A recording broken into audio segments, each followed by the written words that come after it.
Olá, seja bem-vindo ao podcast Saúde Business, diretamente da Hospitalar, a maior feira do setor da saúde da América Latina. Nós somos o canal oficial do evento, é a primeira vez que a gente está com um estúdio em loco aqui no São Paulo Expo. A gente está muito feliz e espero que você acompanhe e aproveite todas as conversas que a gente vai trazer por aqui.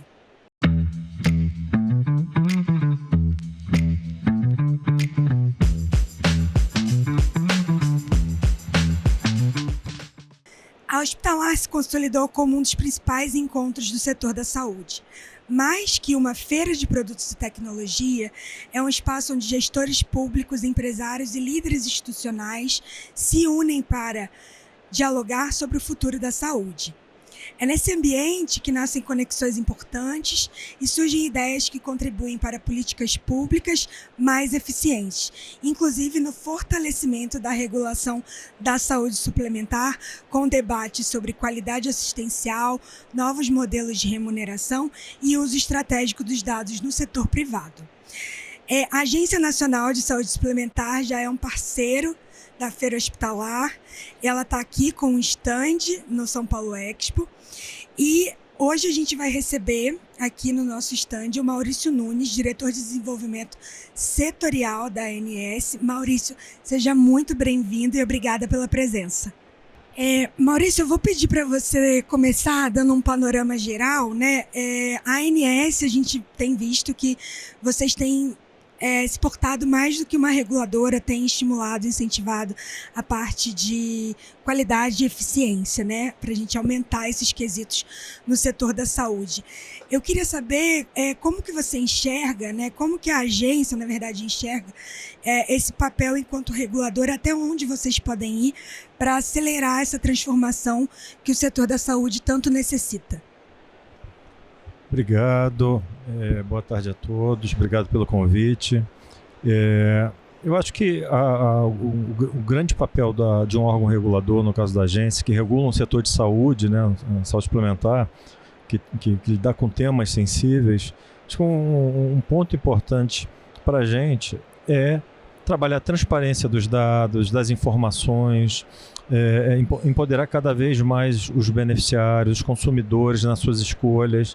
A agência é um órgão que tem, por prática, sempre colocar os seus dados de forma transparente, até porque a gente segue um regramento do governo federal, que é o plano de dados abertos, mas até independente de ter uma regra, um regramento, né, a gente sempre faz isso com diversos painéis que a gente tem. Acho que a informação bem dada, bem transmitida para o usuário, sobre como contratar um plano, sobre as regras que tem que ter num contrato, isso é uma regulação, a meu ver, mais eficiente, né? Porque você acaba levando informação a quem de fato precisa dessa informação, que é o consumidor, é o beneficiário, é o contratante. Falando agora um pouco sobre modelo de remuneração baseado em valor, a gente já falou sobre esse assunto aqui com outros convidados aqui no nosso estúdio. A ANS tem um programa de cooperação de remuneração baseada em valor, né?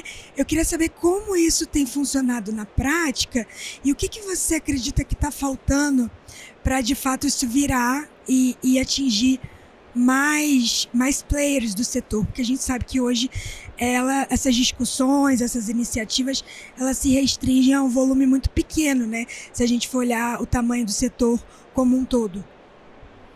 Uma pergunta importante. A agência discute modelos de remuneração há muitos anos, né?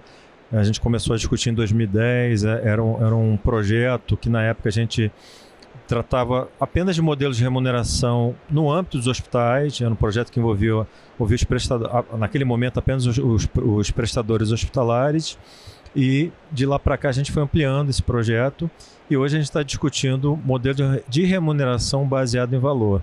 Quando a gente fala modelo de remuneração baseado em valor, a gente separando esse termo, né? Modelo de remuneração é basicamente a forma como você vai monetizar aquele serviço, né? É um empacotamento, é um capitation, é um bundle, por resultados, tem várias formas de remunerar pelo serviço. Mas o que é mais importante disso não é nem a forma como você vai remunerar, e sim o resultado, o desfecho, de fato, aquilo, o que representou aquilo que eu paguei, o que de fato trouxe de entrega, né? O que de fato trouxe de benefício, de resultado a um paciente, né? Então, o modelo de remuneração ele tem esse objetivo, não meramente ser um modelo diferenciado, obviamente que no âmbito de um cenário em que a gente tem escassez de recurso, né? Cada vez mais, em que pese os planos de saúde, o plano de saúde ser o terceiro maior desejo da população brasileira, muitas pessoas ainda não conseguem contratar por falta de recursos, né? Então, num cenário de custos crescentes, né? A buscar alternativas para se remunerar de forma mais eficiente, efetiva e olhando a entrega, o resultado, que é o que importa. Hoje a gente está vivendo um momento, uma segunda fase desse projeto. A gente, ano passado, fez um chamamento público para que entidades públicas, entidades sem finalidades lucrativas, nos ajudassem a alavancar esse projeto. A gente firmou, em razão desse chamamento público, a gente teve um acordo de cooperação técnica com 4 entidades, que é o IBRAVES, o Instituto Brasileiro de Valor em Saúde, o CREFITO da terceira região, que é aqui de São Paulo, o CREFITO da quarta região, que é de Minas Gerais, e o próprio COFITO. Essas entidades, elas se dividiram na entrega de produtos específicos no âmbito desse projeto, né, do modelo de remuneração. Então, por exemplo, o IBRAVES tem trabalhado em 2 grandes produtos. Um é fazer um manual, um guia, detalhando um pouco mais a forma operacional como se dá o modelo de remuneração. Tem desafios, como que você reporta isso para a ANS, né? Todos os serviços que são executados na saúde suplementar, toda vez que um beneficiário faz um procedimento na saúde suplementar, com um prestador lá na ponta, esse prestador ele repassa para a operadora, e a operadora tem que nos enviar esses dados por meio de uma coisa que a gente chama TIS, que é a troca de informação em saúde suplementar. Então, como é que eu reporto dados num modelo de remuneração, por exemplo, por bundle, empacotado, capitation? É um produto importante para esclarecer essas dúvidas. Uma segunda entrega que o IBRAVES vai fazer para a gente é um sistema. Eles estão desenvolvendo um sistema que vai nos ajudar a receber esses dados, analisar esses dados, fazer comparabilidade de resultados, não só em razão do modelo, mas em razão dos desfechos.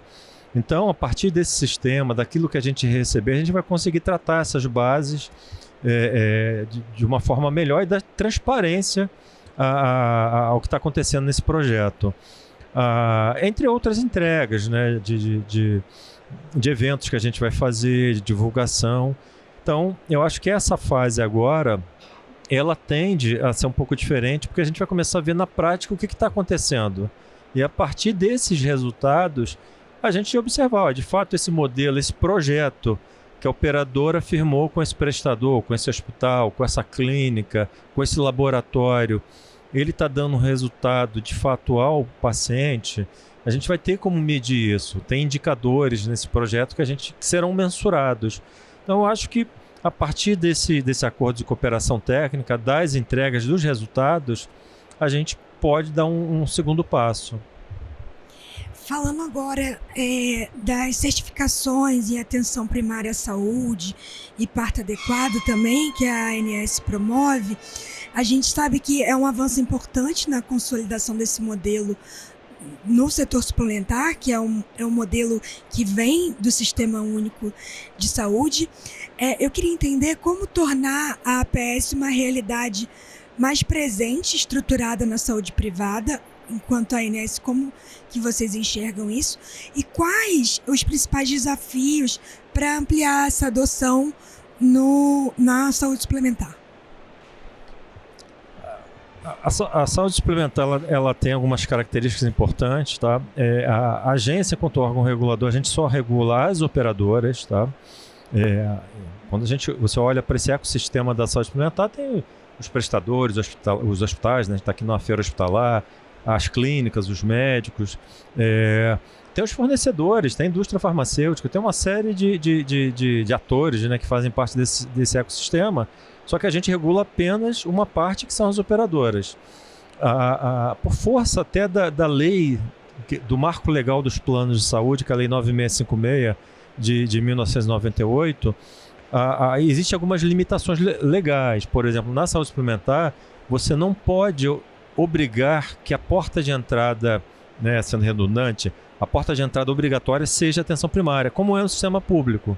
O sistema público, ele é estruturado por uma porta de entrada obrigatória, que é a APS, as equipes de médicos da família, e a partir dessa coordenação que tem com os médicos de família, eles fazem um direcionamento para média e alta complexidade. Isso é uma porta obrigatória, você necessariamente tem que passar pelo teu médico da família, se precisar fazer um procedimento, e até necessidade de fazer um procedimento de alta complexidade, passa por uma central de regulação. A saúde suplementar, ela é caracterizada por contratos. Então, uma pessoa física, ela contrata um plano individual, uma pessoa jurídica contrata um plano coletivo empresarial, e ela pode não querer ter a atenção primária. Então, a certificação de atenção primária, ela é indutiva. Assim, as operadoras participam de forma voluntária. Obviamente que a gente tem formas de induzir a participação. Por exemplo, uma operadora que é certificada em atenção primária, ela tem lá um bônus no IDSS, que é o Índice de Desempenho na Saúde Suplementar. Hoje são poucas operadoras que têm, né? Nós temos 6 operadoras certificadas em atenção primária, mas é um projeto importante porque você reorganiza a coordenação do cuidado de um beneficiário na saúde suplementar, né? Hoje, quando você contrata um plano, o teu atendimento fica solto. Você vai no cardiologista, vai no oftalmo, de acordo com uma necessidade que vai surgindo. A ideia da certificação de atenção primária é muito parecida como acontece no SUS, né? Você tem ali uma equipe multidisciplinar que faz toda a tua coordenação, monitora, acompanha, né, acompanha você durante todo o teu ciclo, tua jornada dentro do sistema, e essa equipe, esse médico, esse enfermeiro, né, ele te direciona de acordo com a tua necessidade. Olha, a gente identificou aqui que tem uma pendência de fazer um exame, ele liga, faz busca ativa, e a gente tem outras certificações. Nesse momento, por exemplo, a gente está discutindo, a gente tem a certificação do projeto do parto adequado, virou uma certificação. Nesse momento, a gente está trabalhando também na certificação oncológica, que é uma proposta de reorganizar as linhas de cuidado para 5 tipos de cânceres, que são aqueles mais incidentes e prevalentes no Brasil. Então, pulmão, próstata, mama, que é um grande projeto da agência, né? Você definir linhas de cuidado para os beneficiários, aí não são nem pacientes ainda, porque desde das ações de promoção da saúde, prevenção de risco, até o diagnóstico, acompanhar. Você fez um exame, deu um resultado positivo, a mulher fez o exame, uma mamografia, acusou ali um nódulo, depois faz a biópsia, deu um resultado positivo, tem busca ativa o tempo todo. Olha, você não veio aqui buscar o resultado, deu positivo, tem que iniciar o tratamento. Então tudo é acompanhado com operadoras e juntamente com os prestadores. E é um projeto que vai desde das ações de promoção da saúde e prevenção de riscos, até temas mais sensíveis que a gente não discute no Brasil. Por exemplo, cuidado de fim de vida, cuidados paliativos. É uma linha de cuidado toda completa. Sim. Em relação ao parto adequado, né, a gente tem um dado bastante alto que na saúde suplementar. O número de cesáreas está em torno de 80%, né? É um número muito alto. Eu sei que vocês olham para as operadoras e isso vai além de vocês, né? Mas eu entendo que é um problema cultural, né? É bastante desafiador, né? É muito desafiador. De fato, hoje a gente está em torno de 80% na saúde suplementar. Sistema público está em torno de 50 e pouco, 60%. São percentuais altos, mas a gente é uma escolha. De fato, a mulher que quer fazer um parto cesáreo e ela está consciente, ciente disso, é uma decisão dela. A gente não pode Não, né, a operadora não pode autorizar. O que a gente tem feito é todo um trabalho de indução, de levar mostrar os benefícios de um parto, o termo é parto vaginal, né? Para a mulher, para a criança. Então, os benefícios que isso traz para a mãe e para o próprio bebê. Levar informação, né? Desde que a gente começou esse projeto Parto Adequado, um projeto antigo, a gente teve uma redução, a gente saiu ali de 86%, 87% mais ou menos, e hoje está em torno de 80%. Reduziu pouco, 7%, mas já é resultado desse projeto. E linkando com o programa de monitoramento, o projeto de modelo de remuneração baseado em valor, a gente tem projetos voltados à atenção materna e neonatal.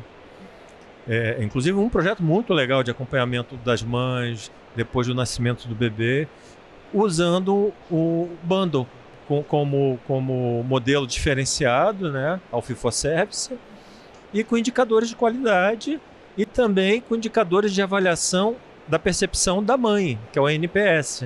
Então, esse projeto específico tinha um NPS de 9, de 0 a 10, as mães avaliavam como 9. Muitas mulheres que tinham a decisão, já tinham uma decisão a princípio de fazer um parto cesáreo, após todo um acompanhamento, resolveram fazer o parto vaginal. Então, uma coisa vai linkando com a outra, né? Sim. E falando agora do Programa de Qualidade Hospitalar da ANS, o QALY já é uma agenda recorrente aqui na Hospitalar, né? Os dados mostram que a gente tem hoje 214 instituições participantes, né? Olhando para o universo total, é um número ainda pequeno, né? Mas a gente entende que é um desafio bastante importante do setor. Não é simples, né? Nada no setor da saúde é simples. E eu queria saber como que vocês enxergam, por que ainda é tão difícil de medir e de divulgar a qualidade na saúde suplementar? O que você acha que falta para ser uma coisa mais orgânica, né? No Brasil, de fato, a gente não tem uma tradições de abrir dados em diversos setores, né? Não é só na saúde suplementar, na saúde como toda, até na própria saúde pública. O programa de monitoramento da qualidade hospitalar, hoje ele já está numa fase bem mais avançada, tá? A gente já está analisando os dados dos hospitais que reportaram os 14 indicadores ano passado. Esse projeto ele tem 14 indicadores gerais, que a gente chama, separado por 3 dimensões: dimensão de efetividade, segurança, eficiência, segurança do beneficiário, efetividade, que é de fato o desfecho, o resultado, e indicadores de linha de cuidado. Os indicadores obrigatórios são esses 14. A gente já tem uma série de hospitais que reportaram os 14 indicadores. A gente está analisando esses dados e a ideia nossa é tentar divulgar ali agosto, a princípio. Por quê? A gente vai auditar todos esses dados. A gente não vai botar nenhum resultado no portal da agência sem que a gente faça a auditoria desses dados. E por que a nossa preocupação? Porque no momento que a gente coloca, enquanto um órgão de Estado, né, um órgão público, hospitais com resultados, com indicadores em determinadas faixas, é como se fosse o Estado chancelando aquilo. E chancelando para um consumidor, para um contratante. Então tem uma grande responsabilidade. A partir do momento que a gente divulgar e houver um interesse da sociedade em começar a contratar hospitais que estão ali participando, que estão abrindo seus dados, que estão mostrando seus resultados, indicadores, eu acho que isso vai ser um processo natural, sabe? De outros hospitais quererem participar. Falar, olha, eu quero participar até porque, né, é um processo de escolha natural. Falando agora do QALYS, como uma ferramenta de transparência mesmo, né? Eu queria saber se na prática os beneficiários já conseguem utilizar essa ferramenta na hora de fazer as suas escolhas, né? E as operadoras, elas também estão usando essa ferramenta a favor delas, no sentido de mostrar os atributos de qualidade, na hora de compor as redes.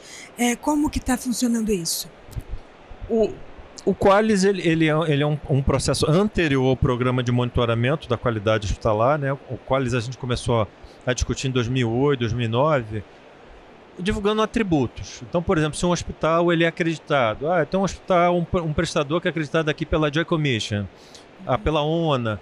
Então, a gente começou a divulgar os atributos. Um prestador que participa do Notivisa, um programa obrigatório da Anvisa de notificação de eventos adversos. Um prestador, um médico que tem determinada residência. Então, a primeira fase foi dar transparência a esses atributos de qualidade. Então, hoje a gente tem uma coisa chamada no portal da agência buscador do Qualis. Então, eu entro lá no buscador do Qualis, eu quero saber os hospitais aqui de São Paulo que são acreditados. Quais tem ONA, tem Joint Commission, qual hospital é acreditado? Qual hospital participa do Notivisa? Então, isso já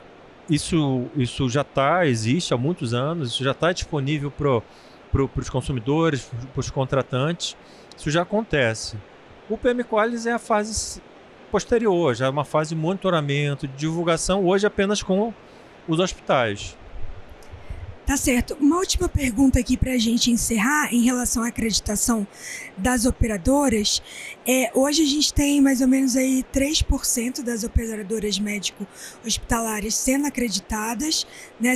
É um universo aí de mais ou menos 700, né? E elas têm um bônus em relação ao índice de desempenho da saúde suplementar e redução também na margem de solvência. Mesmo com esses incentivos, com esses benefícios, você acha que ainda falta uma vontade ou uma predisposição das operadoras para ir em busca dessas acreditações de qualidade, como a gente vem conversando? Olha, eu vou falar de dois cenários. A norma de acreditação é a antiga Resolução Normativa 211, que ela é de 2010. Essa norma, durante esses 15 anos, ela foi alterada. A gente tem observado que as operadoras cada vez mais têm interesse em participar do ser acreditadas. Não é um processo fácil uma operadora ser acreditada, né? Você tem uma série de requisitos que você precisa observar, tem todo um processo de auditoria, precisa de uma empresa acompanhar, você mexe em estruturas de processo, de organização. Então, uma operadora que toma uma decisão de fazer isso, ela está disposta a fazer toda uma alteração na sua estrutura, né? De fato, as grandes operadoras iniciaram esse projeto, né? Mas eu acredito que isso vai aumentar. A gente recentemente alterou a norma da acreditação, trazendo critérios mais específicos, por exemplo, para as operadoras exclusivamente odontológicas. Era um pleito antigo, que a norma ela acabava sendo muito direcionada às operadoras médico-hospitalares. E com essa alteração, a gente observa que operadoras exclusivamente odontológicas demonstrando esse interesse. Então, eu acredito que vai ampliar, sim, o número de operadoras acreditadas, uma série de fatores, inclusive pela própria participação do DSS. E o que a gente pode esperar aí de futuro, de perspectiva para 2025 relacionada à regulação da ANS? Hoje o processo de regulação ele é muito definido, cada etapa é muito definida em lei, né? A gente teve a Lei Geral das Agências Reguladoras em 2021, a Lei Geral trouxe uma série de requisitos obrigatórios, tudo aquilo que você vai fazer tem que ter previsão numa agenda regulatória. Então a primeira etapa é você colocar numa agenda regulatória aquilo que vai ser feito nos próximos 3 anos, né? Então, por exemplo, nesse momento a gente fala pela DIDAS, esse projeto da certificação ecológica está dentro da agenda regulatória. Quando a gente define os temas na agenda regulatória, a gente tem que abrir para participação social, audiência pública, a sociedade participar desse processo. Isso é construído com a sociedade também. Para os próximos anos, o que eu posso falar é que esse ano a gente vai rever a agenda regulatória e novos temas vão ser abertos para o debate público. Maurício, muito obrigada pela sua presença, pelo seu tempo de estar aqui com a gente e muito sucesso, né, que a gente consiga avançar, né, em tudo que a gente precisa e fornecer uma saúde de mais qualidade para a população brasileira. Obrigado, eu que agradeço. Um grande abraço. A você que nos acompanha, muito obrigada por estar com a gente até aqui.